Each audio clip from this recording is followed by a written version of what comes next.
అబ్బా ఏంటండి కుర్చీకి అలా వైర్లు చుట్టేసుకున్నారు? షాపింగ్ మాల్ లో కొత్త కలెక్షన్స్ వచ్చాయని చెప్పాను కదా, అవన్నీ ఎప్పుడెప్పుడు చూస్తానా అని నా హార్ట్ బీట్ పెరిగిపోతుంది. ఏమే హార్ట్ బీట్ పెరిగిపోతే షాపింగ్కి ఎందుకే?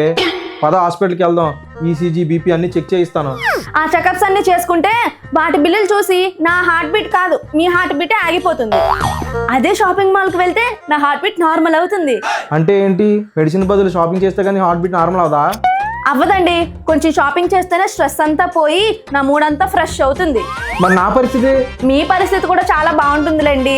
ఎలా? నేను హ్యాపీగా ఉంటాను, నాతో పాటు షాపింగ్ మాల్లో ఉన్న వాళ్ళు కూడా హ్యాపీగా ఉంటారు. నేను మాత్రం నువ్వు చేసిన షాపింగ్ బిల్స్ అన్ని చూసి సైలెంట్గా ఉంటాను, అంతేనా? అంటే ఏంటి, నీతో పాటు వాళ్ళందరూ కూడా హ్యాపీయే, నేను ఒక్కనే సాక్రిఫైస్ చేయాలన్నమాట. వైఫ్ కోసం కొంచెం కష్టపడాలండి. కష్టం అంటే వర్క్ చేయడం అనుకున్నా, ఇలా షాపింగ్ బిల్స్ అన్ని కట్టడం అని ఇప్పుడే అర్థమైంది. అబ్బా పదండి, ఆఫర్స్ అన్ని అయిపోతాయి. వస్తే ఆఫర్స్ అయిపోతే మళ్ళీ వస్తాయి, కానీ నా శాలరీ అయిపోతే నెక్స్ట్ మంత్ వరకు రాదే. అబ్బా పదండి.